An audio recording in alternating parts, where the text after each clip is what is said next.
Mohon izin pimpinan dan para anggota Komisi 2 DPR RI. Izin saya Iwan Darmawan, saya tinggal di Kabupaten Tangerang. Jadi lokus ini adalah tempat saya lahir dan dibesarkan, sehingga saya tahu persis apa yang terjadi terkait dengan adanya proyek PSN dan PIK 2. Kami perlu sampaikan bahwa apa yang disampaikan di media-media melalui buzzer-buzzer mereka itu adalah sama sekali bohong besar. Karena kami yang mengalami langsung di tempat. Wallahi ada sawah yang diuruk, yang menggarapnya sama sekali tidak tahu. 1 pekan lagi akan panen, padi sudah kuning, tinggal panen, diuruk secara semena-mena. Wallahi ada sungai yang diuruk, sehingga air tidak bisa mengairi sawah dan tambak.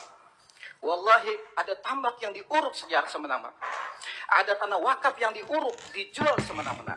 Dan ini merupakan ekses dari keserakahan para pejabat-pejabat yang ada di Kabupaten Tangerang dan Provinsi Banten, sehingga yang menjadi korban adalah rakyat kecil. Ditambah keserakahan oknum-oknum yang ada di atas. Perlu kami sampaikan bahwa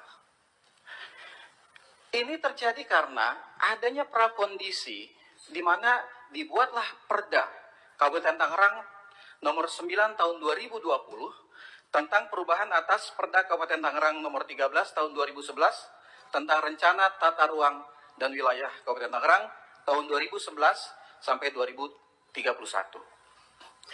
Apa yang ada di dalam Perda tersebut? Lahan sawah produktif di utara Kabupaten Tangerang, ini lumbung padinya Kabupaten Tangerang, lahan hijau itu tiba-tiba menjadi lahan kuning.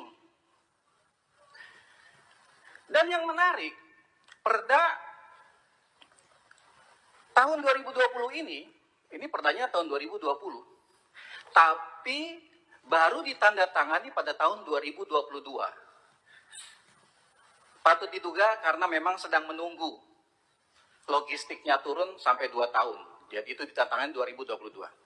Dan kita baru tahu tentang ini Januari 2025 kemarin, setelah ramai.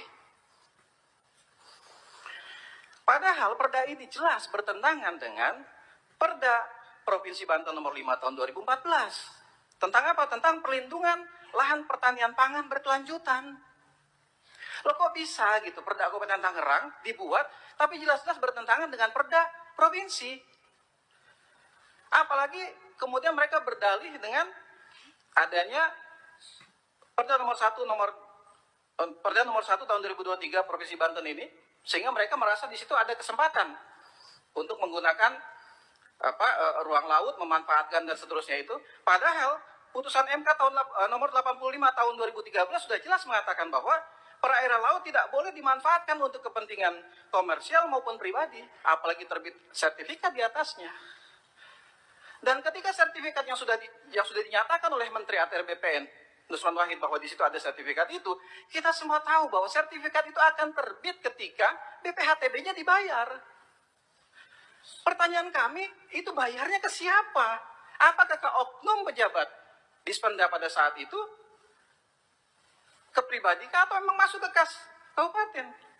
Dan jumlahnya fantastis.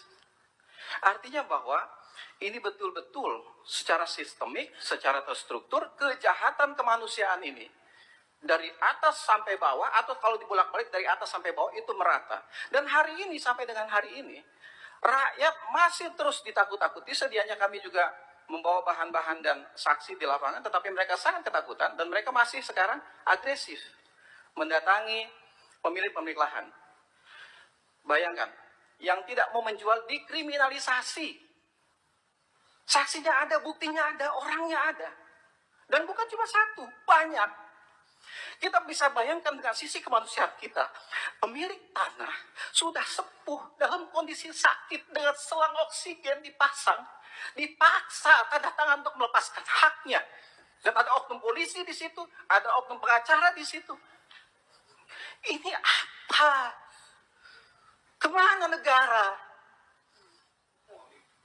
Ini zolim, sezolim-zolimnya. Kan saya mulai paham, mulai mengerti kenapa selama ini pengurukan yang begitu masif, pemagaran yang begitu masif, semua pejabat diam di kabupaten maupun di provinsi Banten. Kenapa? Karena mereka lah yang menangani produk-produk perda ini. Demikian tambahan dari saya.